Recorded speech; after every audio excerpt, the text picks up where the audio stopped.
Ano pa? May YouTube na tayo. Saan ka? Ano pang gagawin mo? Bakit kailangan mo mag-look? Andiyan yung resources. Andiyan yung Android phones, pwede ilagay yung message. Mag-scribe ka, pakinggan mo. May tablet ka na? May S3 ka ba? Iwan ko lang. Iwan ko lang. May memory ka, pwede nang isalpak dun sa cellphone. Mapakinggan mo na yung message. Ginagamit lang yata yung mga tablet sa laro. Ito ba sila yung trans compiler ba yan? Yearbook? Puro laro. Yearbook sa trans. Hindi, yun nga. Clearbook po, clearbook. Yearbook na trans. Meron, binibinta ka dyan. Meron tayong E-book po, e-book. Clearbook. Clearbook. Yung ano dyan, di ba meron tayong mga clearbook Yung dyan? si Buddy Joe, actually, maganda yung ginawa ni Buddy Joe. Binibinta ng isang daan. Binibenta lang isang daan yun? Isang daan po yun? Hindi na pabayaran yun. Sandaan yun. Iba pa yun? May, yung ibig sabihin po ni Buddy Mito, clearbook. Yung mga trash yung trash. Tracks. Nakailan ako lahat ng trash natin nakaipon doon. Ako meron din ako isa. Ngayon, ganito. Alam niyo ba, Makinig. yung clearbook na yun, yun ang kailangan katabi ng Bible. Ninyo. Kaya pagka binuksan niyo yung clearbook ninyo, Makinig kayo ng pag technology. binuksan niyo yung clearbook ninyo, subukan lang niyo, i-attempt lang ninyo na buksan yung clearbook. Kahit sa umpisa lang. Imposible wala kang makita na yung pwedeng pag-aralan. Yes. Doon na mag-start. Pag basahin mo lang, kahit basahin mo lang muna itong track na ito. And then, kikilos ang Espiritu ng Diyos para i-attention mo lang sa isang paksa na dapat mo pag-aralan. Bakit ko sinabi ito? Makinig kayo. Yan. Kasi ang Espiritu ng Diyos nasa atin lang yan. Naghihintay lang siya na hakbang natin para makapasok siya. Kasi kung walang magiging dahilan para ang Diyos mag-intervene sa pamamagitan ng Espiritu Santo, no? Kung wala siyang magiging dahilan na mag-intervene, pag sinabi kong intervene, hindi tayo mag-exert ng effort natin, hindi talaga siya makakapasok. Tama po.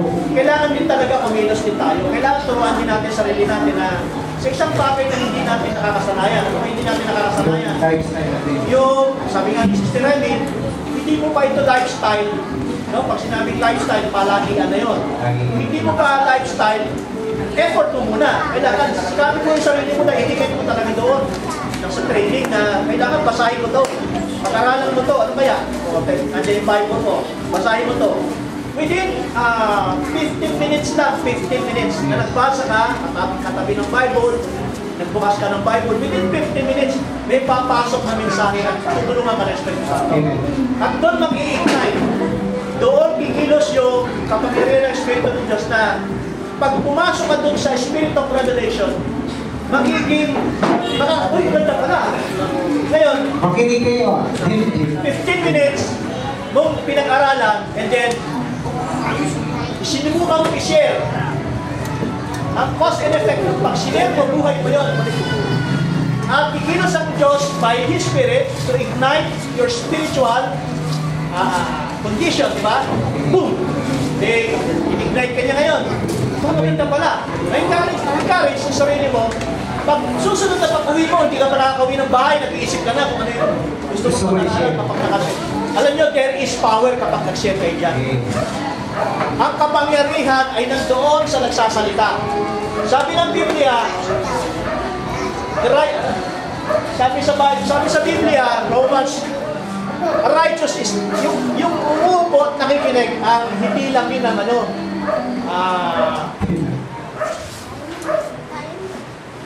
the doers of the law is not by hearing.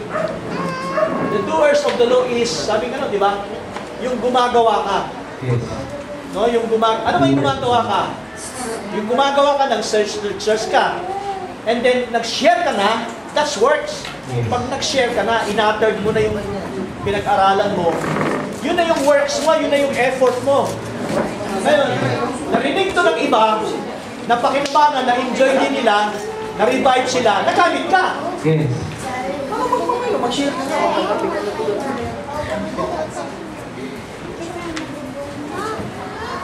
Nakikita ko na.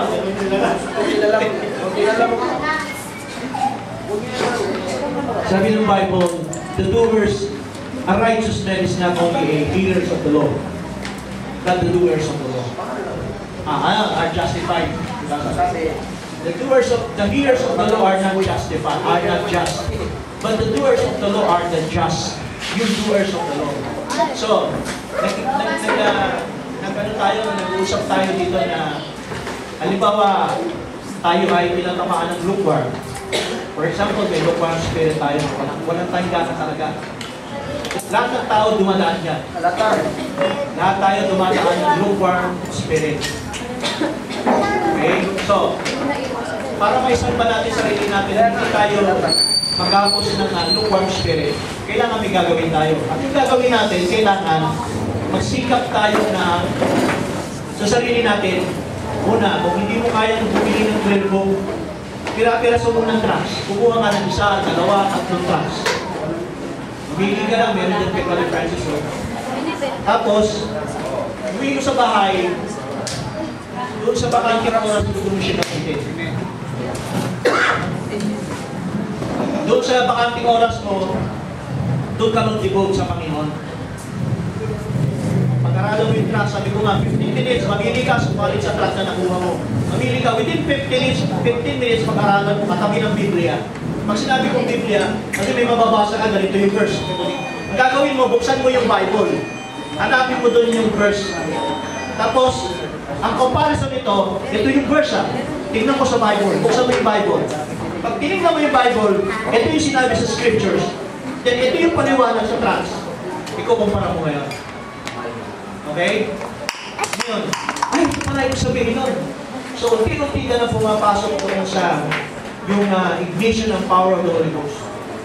At bilang si Brother Manon din, tinatawag ang dynamics mechanics. Ang mechanics na sinasabi ni Brother Manon, yung effort mo. Okay? Ang dynamics kapag nag-share ka na. Pag ikaw ay nagsasaliksik, tinutulungan ka ng Espiritu Santo. That's mechanics. Pero hindi na tapos doon. Pero pag ikaw nag-share na, that's dynamic. May demonstration na ng Espiritu Santo.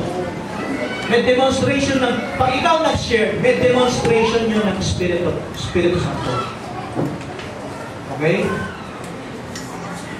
Habang nagsishare ka, tinutulungan ka ng Diyos. Ipaunawa sa'yo, nag-intindi na mabuti sa'yo. Habang pina-utter mo yung word. Alam mo, napakahalaga mag-utter yung word. Kasi, pag ikaw nagsasalita ng salita ng Diyos, yung mga nakikinig, maraming nakikinig. At yung nakikinig sa inyo, kapag nakinabang sila sa sinabi mo, at na-bless sila, na-encourage sila, nakatulong ka. Nakatulong tayo. Right? Na sila ay lumakas sa Panginoon. Sinabi ng Bible, yung magpalakasan kayo. Yung magpalakasan kayo sa isa't isa. Aside from informal sharing, kahit nakatayo ka dito, kahit sabihin natin, hindi mo kabisado masyadong ituturo, pero naglakas doon ka tayo i-share. Right. Kasi meron kang pinag-aralan. Meron kang dinivote sa Panginoon.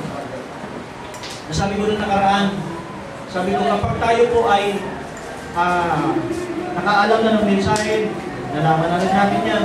Pero, sa tuwing may gawain tayo at doon yung pagkakataon na isi-share ko natin yan, wala tayong ma-share. Ibig sabihin, may deterioration tayo. Hindi ako may sabi niyo si Brother Francis.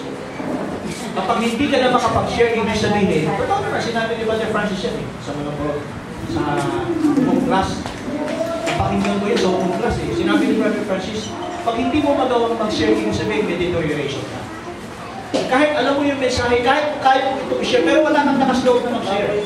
Ibig sabihin, kung hindi ka takot, mayroong spirit of lukewarm. Walang gana. Okay? So, yun yung kailangan maalis sa atin. Alam niyo mga kapatid, ang espiritu ng lukewarm nakakahawa. Subukan ninyo ako, subukan maging mga pastor hindi naman siya. Mahawa kayo, di ba? Isipin nyo na lang, hindi na kailangan yun. Pero kung kami nakikitaan nyo ng eagerness, nag-share kami. Kailan sila nakasunod yan, kung kalimutan. Di ba? Ha? Kung nakita nyo kami mainit na nag-share sa inyo, at kung lahat tayo nag-share, gano'ng maganda ang iglesia? Yun! Ako, parang, May pagpapalaki ko ng kaunti si Joanna. Kaunti lang, anak ko naman yan eh. Kung may pagpalaki ko, anak ko naman yan eh. Nandun ako sa dulo. Nakakatuwa pa lang isang bata, tinuruan. Kung tutusin mga kapatid, si Joanna, nasharean ko lang, nasharean ko dahil palabas ako ng bukod Daniel. Istorya ng Daniel. Alam niyo mga kapatid, yung bata, matalas yung kanila, memorya. Sinubukan ko siya, i-share mo ito. Kung ano yung napanood mo. Sino na niya? Isa-isa. Sabi ko, natuwa ako. Dapat pala, palagi ka.